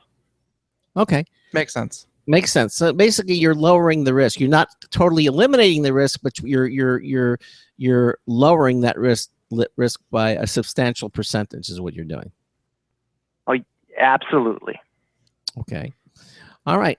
And from all the guests we've had on the show over the past years, and after everything we've heard doing this, whoever says that they have the perfect system is lying. Like there is no one-stop shop. Everything is cheery forever solution. But you can get pretty dang close. Yeah, you agree. And I would also say that this is a really, really fast-moving space. And theft and fraud and loss have been around since the beginning of time, and it'll continue to be around. Really, no matter what you do, it's about putting the appropriate controls in place and safety nets in place to make sure that you're able to have a profitable business online in spite of all the bad guys coming after you. Right. And there are a lot of bad guys out there, and more of them, because it's becoming so much more easy. Is it not, Rich, today to steal? Yeah. I mean, because the anonymity and I mean, you don't have to walk into a store with a gun anymore. I mean, you can do this virtually anywhere and steal. Yep. Greg, you're making it sound so viable. And I'm sorry. Go ahead, Rich. You're absolutely right. And these sorts of criminals, they've become very, very sophisticated, and so they are doing things like specializing. One person specializes in stealing the credit card. One person specializes in creating a forum that you can buy those cards. Another group specializes in shipping the stolen goods appropriately. One person specializes in breaching websites. They're very sophisticated, and you could go out, literally, you can go out right now online and Google some certain terms, and you can see tens of thousands of sites that are dedicated to selling stolen credit cards and stolen identities. Wow. Do you have any statistics? I mean, how effective is Kount? I mean, how good is your protection, and do you have any kind of numbers that you can kind of give us as to how effective your service is? Yeah, absolutely. I mean, if you were to go out to Kount.com, Kount.com, we've got a whole case study section, and we've got a whole bunch of case studies out there with numerous examples of where we have worked with companies that we've reduced their fraud losses by 90, 95, 98%, and at the same time allowing them to confidently go into new markets, and by going into new markets, add literally millions of dollars to their bottom line, because they're able to sell new products to new people in new places. Well, that certainly is impressive that you can provide your clients with, and I'm sure they want to know that. All right, now, and I assume this is an ongoing process, right? You're constantly, new techniques are coming out, new types of fraud, modifications to this fraud that are in existence. You have to stay on top of all of that. Who does that? Yeah, we've got a technology and development team and a product team that's about 35 people. We are watching as things change in the environment and delivering new functionality, new capabilities to help fight fraud, literally month over month, quarter over quarter, and constantly evolving our platform to deal with the new threats. Now, you came out recently with an ebook called "The Perfect Storm of Fraud," and in that book, you identify like 3 trends that consumers have to be aware of. Can you speak a little bit to our listeners about what those 3 trends are, and I understand they're converging into one giant. Yeah. What can you talk a little bit about that? Yes, absolutely.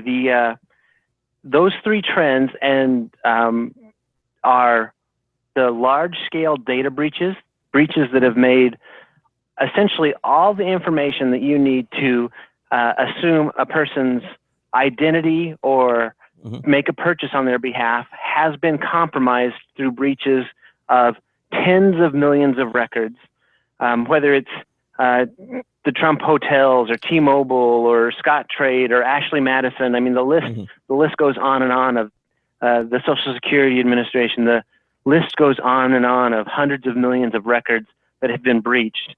Those are available. Then we've got a new technology, or an old technology that's new in the U.S. called EMV, or chip and pin. That's new credit card technology that's coming to the U.S. And then the idea that mobile technology and mobile payments and mobile commerce are happening at historic growth rates. All of those 3 things coming together are really creating a perfect storm of fraud, and that's what our ebook was about. Now, you mentioned the chip. You're talking about the little gold chip that's you see on the face of credit cards today, that you can insert the end of that card into a reader of some sort when you're at a merchant. And it's kind of replacing the magnetic stripe. Is that what you're referring to? Yep, that is the chip, and it does a bunch of things very good. But one thing that most people don't know is it doesn't actually, right now, it's not actually replacing the magnetic stripe. The magnetic stripe is still there, but that chip is under the right circumstances will be used instead of the magnetic stripe. Now I remember. Now they're saying it's new, but I remember that chip being around for years. I remember 10 years ago, 15 years ago, I remember seeing these little chips that look just like that in the cards. Have they somehow changed? And they've been around for a while, have they not? They have been around for quite some time. Yeah. And it is it's not a new technology, but the mandate to use it is new in the U.S. It's been used in other places in the world for going on almost 20 years now. Okay, I knew this. I remember seeing it many, many, many years ago, but now it's becoming. Yeah, but back then it was just a status symbol. Now it actually does something. Exactly. So we're seeing now, but you don't think it's going to replace the magnetic strip, or do you think it eventually will? Oh, it eventually will, but it's going to take it'll take 5 or 10 years to work its way completely through the system. We just had someone on the show a couple of days ago on Wednesday. It was Mike Cermak talking about he was just getting these the credit card it's electronic. It has a little screen on it, and you can actually hold like 5 to 10 credit cards in this one credit card, and it has a little display on it. And but it was only for magnetic stripes. But he was talking about a new one called plastic, so with a K, and that's going to have the chip in it as well. But it won't be out until April. Do you? I assume that you're going to work with all these types of devices. Yeah, you bet. The payments space, the payments ecosystem is moving really, really fast. Mm-hmm. And whether it's those new sorts of cards or new devices or new types of mobile payments, etc., mm-hmm. we're working hard to keep up with all the changes in the industry. What about something like Apple Pay? That's another one of the new ones. Do you work with Apple Pay, or is that on a merchant by merchant basis?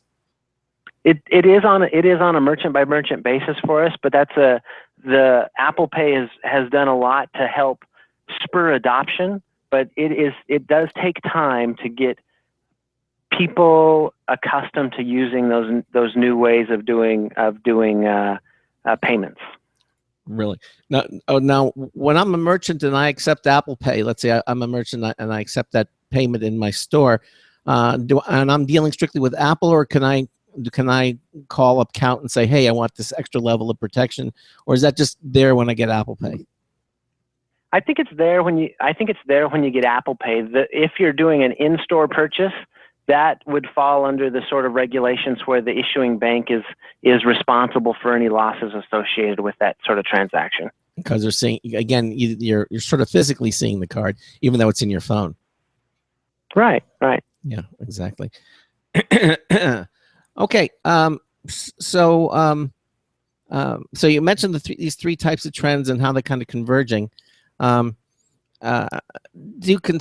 Now we're talking pretty much everything on the merchant side, but does this also affect the consumer side as well? I mean, do I have to be worried about fraud myself, or I'm going to be? I guess if I have the card at a merchant, I guess the bank is responsible. I don't have to worry at all. It's just only when I go online or I do services where the card is not present that I could be subject to penalties. As a consumer, we're pretty lucky in the U.S. and North America. We're really lucky in that most debit and credit cards have a very, very low liability, if not zero liability, for the consumer. So so long as you detect it, that something bad has happened, or somebody's illicitly used your card or your account in some way, mm-hmm. you've got really strong protections that you won't be liable. But it's imperative that the consumers be vigilant, because if they don't notice it, time can pass such that they will lose the money. So if I use my debit card at an ATM, or if I have the card itself, and I make a and they have one of those skimmers, that are on the thing, and it steals my card number, or I go to a gas station and it steals my. If I have the card, then you're saying I'm not. And then I get my statement, or I check my bank and I say, oh, look, some charges have been made, and I didn't make those charges because somebody bought something in Russia, and I've never been to Russia in my life, so I'm still fairly well protected then. Yeah, you're fairly well protected. And what happens with that skimmer?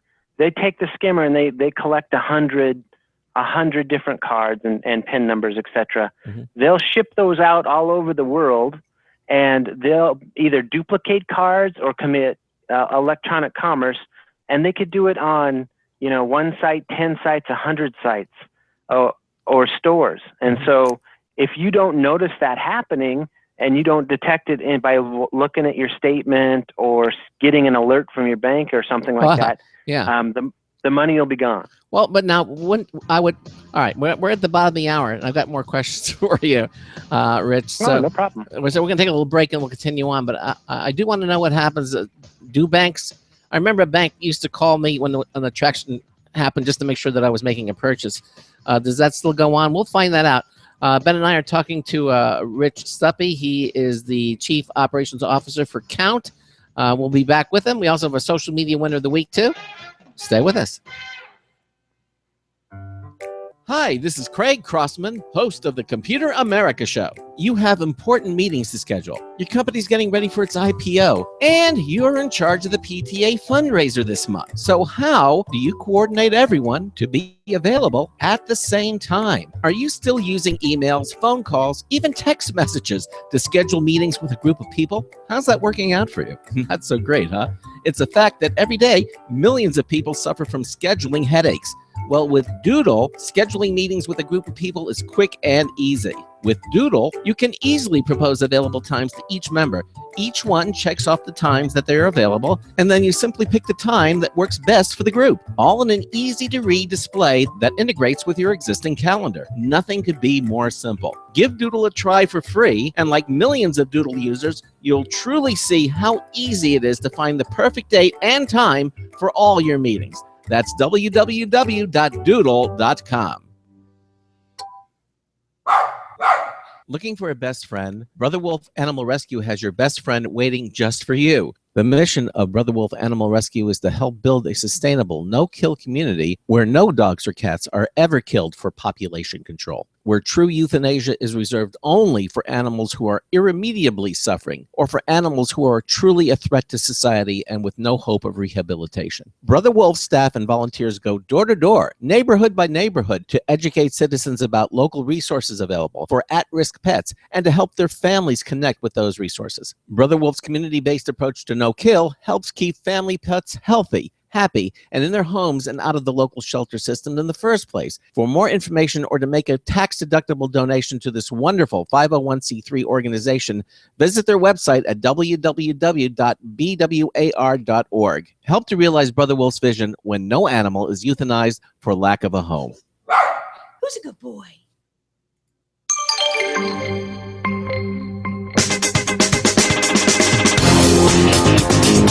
Bob Hope said they had a candidate for every voter. Oh, hi, Marty Winston with a News Tips Bulletin Review. This time, glider gloves. We've seen touchscreen gloves before. We've had nice warm gloves before. We've had thin and nimble gloves before. And we've had slip-to-turn gloves before. But some crafty Canadians found a way to get all that into a single design. Glider gloves sent an urban-style pair that uses a conductive yarn in a warm but thin layered construction with little rubbery hexagon patterns between the knuckles, on your finger, and around the palm. As cool as accurate touch control can be, it's not useful if your gloves are so slippery that you keep dropping your phone. These aren't. Bottom line, we have to hand it to Glider Gloves for parlaying a good grip, warmth, and thinness that doesn't bulk out your fingertip so you don't lose touch with your touchscreen. Marty Winston, News Tips Bulletin for Computer America. Welcome back to the Computer America Show.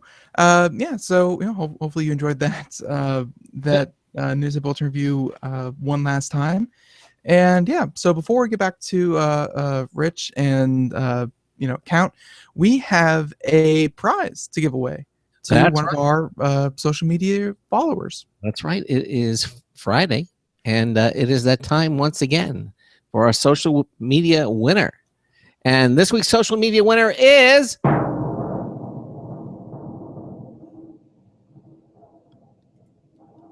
Vicki Burton.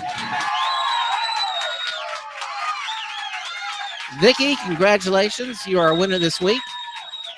Vicki listens to us in Fort Myers, Florida, and she wins the Logitech MX2 Anywhere wireless mouse, again, with its dark field technology. You can use it on glass surfaces, shiny laminate tops, train and airplane tray tables, even your jeans. You can pair up to 3 computers and switch between them with the touch of a button. thanks to its easy switch technology. Again, it's valued at $80. So again, Vicky, congratulations. You are a winner this week. And head over to Computer America and, enter in our social media contest. We could be calling your name next week. Could be you. Okay. So Ben and I are talking to Kount, Kount, and Rich Stuppy is the Chief Operations Officer. And just before the break, Rich, I had mentioned that I have memory of using my credit card or debit card at the time, and I was at a store, and I actually got a phone call from the credit card company saying, is this you? And we want the bank won't let those mail order brides go through without a hassle. They have to call you and confirm. It's crazy. That's right. But now I'm happily married. But yeah, I mean, now that was a while back. I don't know if they still do that. It's been some time doing it, but I'm wondering if with technology today, do they still need to do that, or is technology like Kount really making that less likely to happen? They are still definitely doing that. Kount, however, does make it much less likely, but we don't serve all merchants everywhere. Mm-hmm. But what you're seeing when you get that call from the bank to confirm if you've made a transaction, unfortunately, that means that the fraud has already happened, mm-hmm. and some merchant or some the bank is going to lose that because that purchase has occurred typically. Mm-hmm. Our approach is to be more of what we call a front-end fraud control system, where we're actually protecting it and protecting the transactions before they ever get to the bank in most cases. Really? Okay. So I mean, you're acting really behind the scenes, and again, that multi-millisecond point of time. So do you cooperate with let's say there is some kind of dispute, and maybe the authorities are called in or something. Do you make your files accessible for law enforcement or just your clients in case they need some kind of proof? Who has access to your files? Yeah, great question. So the folks that have access to our files are our clients. But the thing you bring up about getting law enforcement involved, we do actively work with our merchants to many of them have loss prevention people that were formerly in law enforcement or something like that. They use the data that we collect and create to help create a case file so that they can, when they have found someone that's committing fraud or committing theft, they can take the data that we collect and create and build a case file for their local law enforcement, because the local law enforcement is overwhelmed typically and may or may not be able to spend time on these sorts of cases. So if they can take the data that we collect, build a great case file, and then hand deliver it to local law enforcement, it'll give them enough to actually go catch and prosecute these people that are doing these online fraud schemes, because most of the time there's not very much risk of them getting caught. And I think it's great that people take the initiative to go out and prosecute these guys. And how often is that doing it? Because is it becoming like, I know in malware and antivirus, we have a lot of consultants and correspondents on our show. They're saying that the way that the antivirus was detected is no longer really a viable option, because there are like millions of viruses on a daily basis being created, and so they have to find other techniques. I mean, is this becoming so rampant that it's overwhelming law enforcement? They have to have special divisions created just for this? I mean, or is what's happening out there today? Yeah, great question. The sad truth is the volume of losses that are occurring in online fraud and credit card fraud and things of this nature. There's so many individual cases that are happening. And it'll vary by your district and your local law enforcement, maybe your local FBI. But in most instances, if you don't have losses in excess of, say, $400,000, you won't be able to get the time or attention of a FBI or Secret Service agent. Most local law enforcement are ill-equipped to deal with this sort of fraud. So the odds of the bad guys getting caught, unfortunately, remain very, very small. So it begs the question to ask you: how can consumers like me and Ben and everybody avoid getting caught up in this perfect storm of fraud? Great question. I think first and foremost, you've got to be vigilant, right? You've got to monitor your statements. You've got to know the rules such that you've got zero liability so long as you turn that information over to your credit card company. So watch your statements, get online alerts, periodically check. Be cautious when you're doing things like using free Wi-Fi. Be cautious about your passwords. Many people, use the same password for multiple sites, or they have very, very simple passwords. I think some studies have shown that the top passwords, most common passwords, make up over 1/3 of the passwords. Put a pin on your mobile phone. If your online services offer two-factor authentication, use that. Educate yourself by going out to places like Krebs on Security or cardnotpresent.com, so you can learn about the schemes and the scams that are being perpetrated. And then really keep your information close to your vest, because you don't want to make it easy for people to steal your data and steal your identity, but you also have to know that many companies are being breached now, so your data might be out there. But those are the sort of things that a consumer can focus on to protect themselves. So I already think I know the answer to this, but look, the holidays are coming up. Do you think consumers are more or less prone to fraud during this time? I think you're more prone to fraud. Yeah, that's what I would get. The volume's overwhelming. And this year is going to be kind of interesting because this will be the first year with chip and PIN. We don't really know, or chip and signature, the new chip cards. Yeah. We don't really know how that's going to go down at the point of sale. Some folks are saying it's going to take a lot longer to process individual transactions, causing long lines, pushing more people online. We just don't know how that's going to happen. But what do you think? Come on, you've been in this business for a long time. What do you think is going to happen? You're here. You're the expert. Let us know. Sure. I think that you continue to see online and card not present fraud rates go up. I think counterfeit fraud and point of sale fraud and ATM fraud, where they take your card and duplicate it, that's going to go way down. Really? But because the bad guys that do. You saying that's because it's more risky, and the people who do that realize they don't have to go through that risk anymore because there are other alternative methods of stealing? Better ones? Yeah, the chip's going to make it harder to duplicate that card, and the bad guys that do that sort of counterfeit fraud, they're not going to retire. They're going to say, "Oh, what's the easy way to do it now?" And that's online.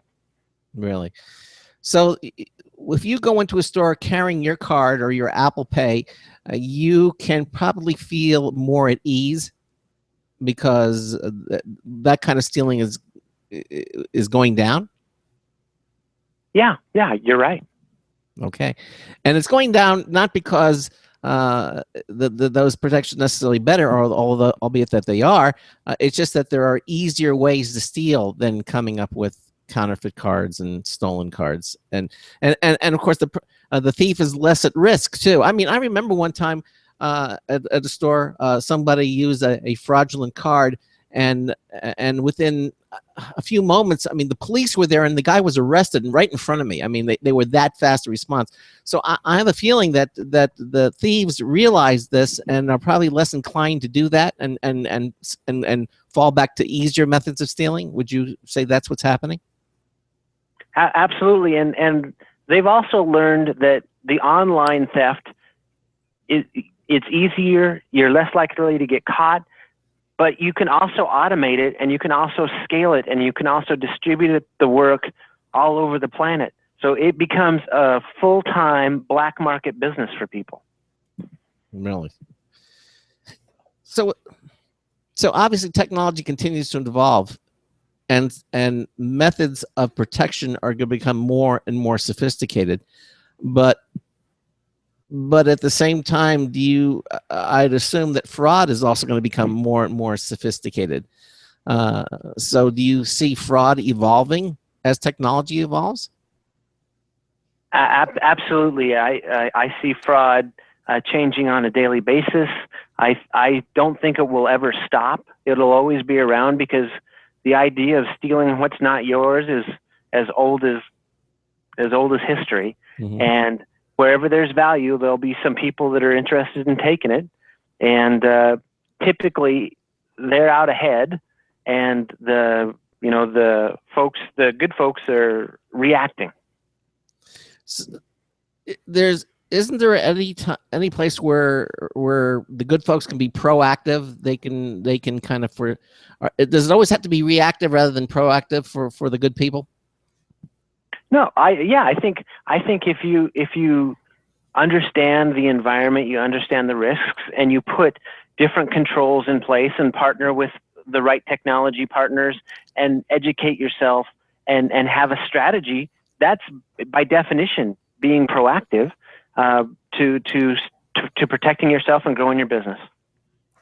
If only there was a company that would help businesses control and monitor their activity and catch it before it really becomes a huge. If only. If only. I heard about one of those guys on a radio show. It was awesome. Yeah. So tell us a little bit about Kount. I mean, how do people subscribe to it? How do merchants or consumers, how do they take advantage of your service? You bet. Just go out to our website, Kount.com, KOUNT.com, and there'll be an opportunity to fill out a form to do a demo or do a web chat with one of our analysts there. You can browse the site and get tons of content and tons of information about the current state of fraud and how you can protect yourself. And if you go to the site, it'll be pretty much self-explanatory. But the site is focused primarily on merchants, right? Not the consumers. The consumers don't have to really do this. This is something that merchants need to do. Am I correct in that assumption? Yeah. Okay. So and I will say that if you're a merchant, I've been poking around the website for for a couple hours, and no less than 3 different associates have been asking if I have any questions or need any help or anything like that. So very, very active and diligent team you got over there. Great. That's good to hear. Let me ask you this. If I become a merchant, if I'm a merchant and I become a client of Kount, do you have anything that appears on a website saying you're protected by Kount? It's like something. This website is trust. It's a trust. There's a little logo or something. Do you do that, or is it basically you don't want people to know that you're there, and so none of that appears? How do you handle that?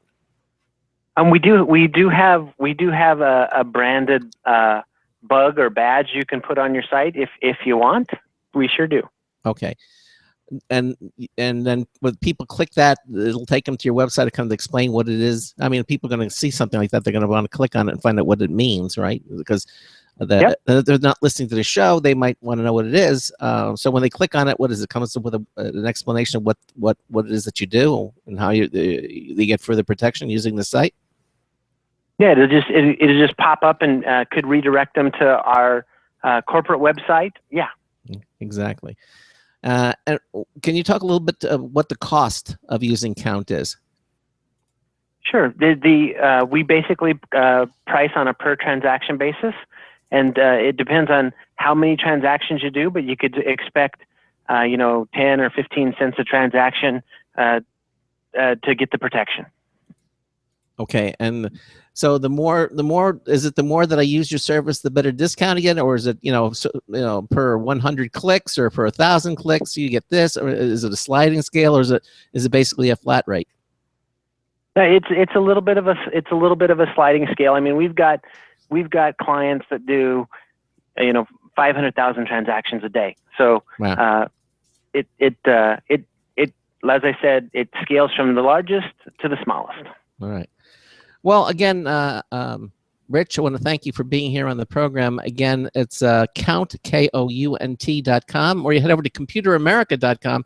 Right on our homepage, we have a link to Kount.com, and you can check it out for yourself. And if you're a merchant or you know a merchant who wants further protection or you want to be further protected, this is something that you ought to check out. And Rich, thanks so much for being with us here on today's show, letting our listeners know about what it is that you do.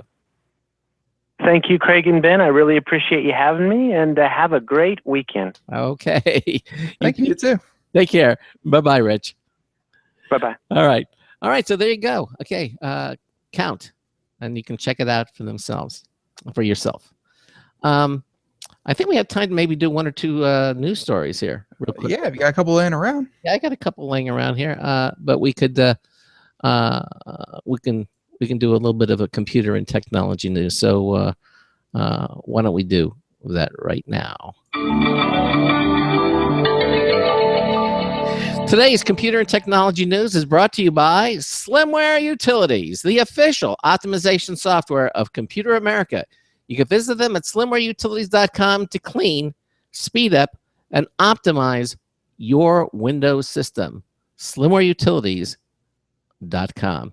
And in this first story here, this is from Maximum PC, Paul Lilly.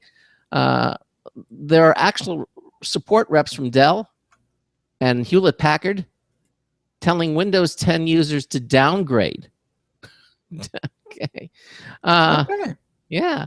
Evidently, Microsoft is putting forth its best effort to get everyone with a Windows PC to get the Windows 10, right? You know, but are OEM vendors on the same page as Microsoft? Well, according to Paul, he says maybe not. As part of an annual tech support showdown, Laptop Mag placed undercover phone calls to several OEM system builders, right? They wanted to see what they were saying. And in doing so, several support agents from Dell and HP spoke out against Windows 10, even when the issue at hand was unrelated. I didn't know they did that. Ooh. Yeah. Laptop Magazine, undercover phone calls. Oh. Well, that isn't unheard of. I mean, we had one company on the show where their whole deal was they were the middleman between a company does a promotion with the store, and the store says, okay, we'll put up the cardboard cutouts, we'll have promotions, we'll have sales, and all that kind of stuff. And then that company was the middleman between just connecting random, everyday, ordinary people, walk into the store and see if they were doing exactly what they said they were for the promotion. Like, these companies have a vested interest in making sure that these deals are carried through. Yeah, exactly. Well, evidently, the Laptop Magazine's online editorial director said he spoke with several agents who were either actively discouraging them from upgrading to Windows 10 or failed to understand the core features of the new OS. In one of the examples provided, a call to Dell support line requesting help in changing a touchpad scrolling direction on an Inspiron laptop resulted in the rep recommending a downgrade to Windows 8.1. The rep stated, quote, "There are a lot of glitches in Windows 10, unquote, even though the issue really wasn't specific to Windows 10. You know, all the user needs to do to change the scrolling direction over the touchpad is right-click its icon to the system tray and change the setting in Dell's control software. You know, it works that way with its Windows 7, Windows 8, and Windows 10. And they cite a number of examples. You know, an HP rep took remote control of the PC and tried rolling back to Windows 8.1, noting that, quote, "I don't recommend customers upgrade to Windows 10, unquote. The rollback didn't work, so the rep went on to suggest a $40 recovery USB key." Well, and the vice president of the whole customer experience thing for HP, he's like, at the end of the day, the person's job is to get the PC running. Yeah. Given the scenario, it might have been the most it might have been the fastest way to get them back to a known good space. Yeah. Which sounds a little fluff, but yeah. I think they were trying to cover right. the bonehead move that they were moving, that they were going. Now, when they spoke to Lenovo, and they didn't have anything negative to say about Windows 10, one of the Lenovo's reps gave an unhelpful answer when asked how to enable Cortana's always listening mode. The support agent advised turning the microphone to always on, which isn't an audio setting. I still think basically these that they need to go back to get some more training. You know, they're a lot of, rather than saying, I don't know, let me see what else we can do, they're kind of giving these flighty answers off the top of their head rather than, and these are the only ones that they got caught. How many more others that didn't get caught, you know? Well, yeah, Windows 10 is still relatively new. It's only like a month or two old, maybe 3 at this point. But yeah, it's their training probably is just orientation at this point. Like they themselves probably haven't had too much experience actually troubleshooting and explaining through these things. But hey, if they've been doing this for a couple of years, they're very comfortable in giving tech support for Windows 8 and Windows 7 environments. I think that's what's happening. I think that's the point of the article. So basically, they just need to be, either they say I don't know and check into it further, but just don't give ill advice saying go back, downgrade, because again, you and I both concur that we think Windows 10 really is an excellent operating system, and once you upload it, you should stay where using it. I got one more quick story I want to mention here. This is again from Maxim PC. I know you're the gamer. You're gonna love this. Razer outfits upgraded Naga Chroma mouse with 16,000 DPI laser sensor. I have heard of that technology. Yeah. It's introducing its third Naga mouse into its stable of gaming mice, the Naga Chroma. Not to be confused with the Naga Epic Chroma or the regular Naga, the new Naga Chroma gets what Razer considers an upgrade to a 5G laser sensor capable of tracking up to a true 16,000 DPI. Wow. Look at all the buttons on that mouse, too. If it's like any of the others, it should be about 17. Yeah. This, I see 12 buttons, just a 12 key numeric keypad on one side of it, too. Looks like it's got a speaker on it, too. Oh, no, that's to reduce wind resistance. Okay. You laugh, but it is. Wind resistance. Okay. Basically, gamers can adjust the sensitivity in 1 DPI increments, which Razer uses as bragging rights over the crop of mice that stick with the industry standard of 50 DPI incremental tracking. So you can do it 1 dots per inch at a time. So is 13,483 DPI too fast for you? Yeah, knock it out to 14,382, and you'll be happy. Exactly. You'll be good. Talk about ultra fine resolution. Well, this is some mouse though. And it has all the other bells and whistles, that you would find, including all my bad. 19 buttons, not 17. 19. Silly me. 19 buttons overall. Yeah. That little screen in there really can't. Is that really one for wind resistance? No. It's got to be a speaker. It looks like 2 little speakers. No. Wow.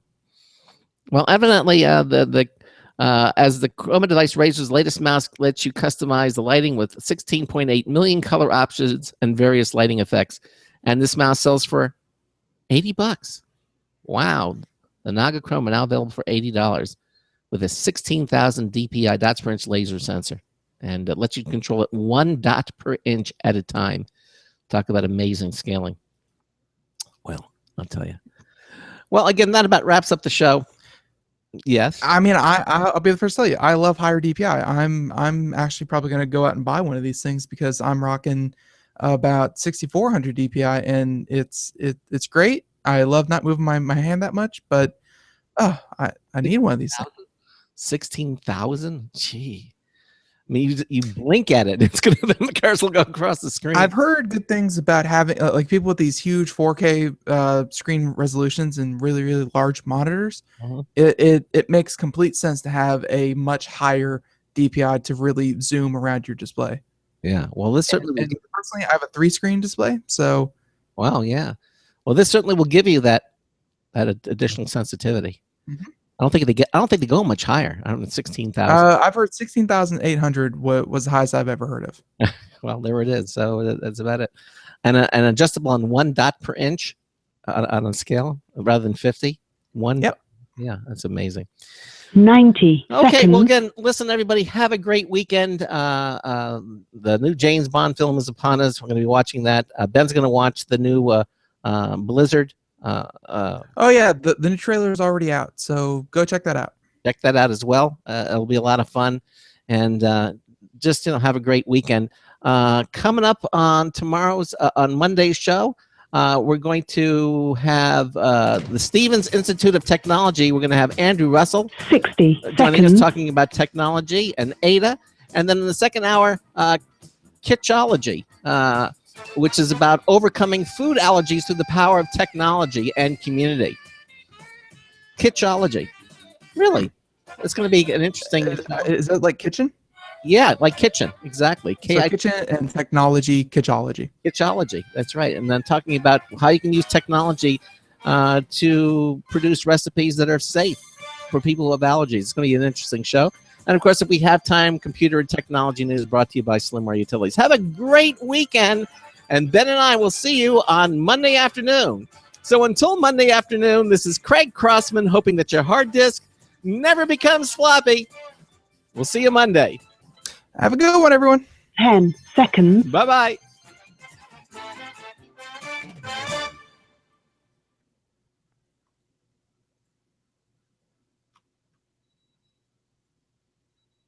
Thank you for using Blog Talk Radio. Goodbye. Okay, again, everybody, thanks for watching. Have a great weekend. Check out the new Bond film, and we'll see you on Monday. Take care.